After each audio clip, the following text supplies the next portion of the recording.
কার জন্য কি চাপা দেওয়ার চেষ্টা হচ্ছে, কিসের রহস্য আছে? আরজিকর হসপিটাল নতুন কোনো ঘটনা নেই। 2001 সালে একজন ডাক্তার সুসাইড করেছিল, 6 সালে করেছে, তারপরেও করেছে, আবার এই ঘটনাটা হয়েছে। কি ভোগের বাসা আছে ওখানে? বারবার হয়েছে, কেন হচ্ছে? আত্মহত্যা কি সবাই ওখানে গিয়ে করে? কারণটা কি? তার কখনো সত্য উদ্ঘাটনের চেষ্টা হয়নি, দোষীকে সাজা দেওয়ার চেষ্টা হয়নি। TMC spokesman doctor Shantanu Sen সত্য কথা বলে দিয়েছেন একটা, তাই তাকে সরিয়ে দেওয়া হয়েছে পদ থেকে। কি বলেছেন? ওখানে একটা দুষ্ট চক্র আছে।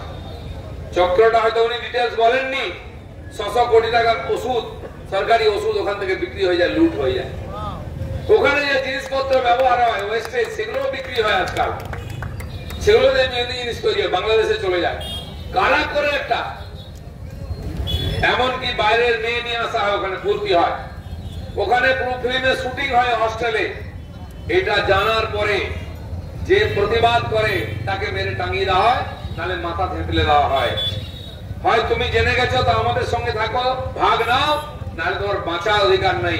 তাই বারবার ওখানে মারা গেছে লোকেরা, সুইসাইড বলে চালানো হয়েছে, কিন্তু হত্যা করা হয়েছে। সেই কথা শান্তনু সেন স্বীকার করেছেন যে আমার মেয়ের সঙ্গে তাই হয়েছিল। সে যখন ম্যানেজারকে ফেল করানোর চেষ্টা হয়েছে পরীক্ষায়, নেতার মেয়ে, তাই তিনি বেঁচে গেছেন, কিছু হয়নি। কিন্তু এই মেয়েটি তো তা ছিল না, আপনার আমার মতো সাধারণ বাড়ির মেয়ে ছিল। সে প্রতিবাদ করেছে, তাকে বলা হয়েছে মুখ চুপ রাখো, মুখ বন্ধ রাখো, আমাদের সঙ্গে আসো, কিছু তুমি দেখোনি।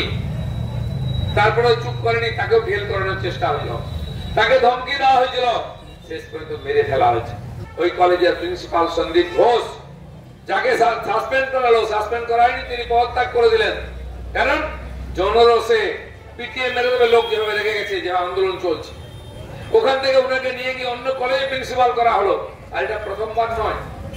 ওই লোকটা ডাক্তারের নামে একটা সমাজ বিরোধী টিএমসির দালাল, ওই 600 কোটি টাকা লুট করে, সেই টাকা পার্টির কাছে যায়, কালীঘাট পর্যন্ত যায়, এটা সবাই জানে। তাই তাকে বাঁচাবার চেষ্টা হচ্ছে জনরোষ থেকে।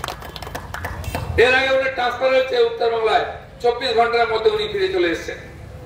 কোথাও আবার ট্রান্সফার হয়েছে, 28 দিনের মধ্যে ফিরে চলে আসেন। কি করে চলে আসেন? কেদার গডফাদার আছে।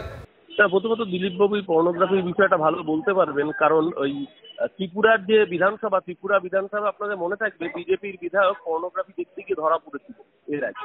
আর তাছাড়া তথাগত রায় তো বিজেপির সম্পর্কে পরিষ্কার করে দিয়েছেন যে কামিনী কাঞ্চনের দল। তাই দিলীপ বাবু পর্নোগ্রাফি সম্পর্কে ধারণা থাকতে পারে, কিন্তু আমাদের বা রাজ্যবাসীর এই নিয়ে কোনো খুব একটা ধারণা নেই।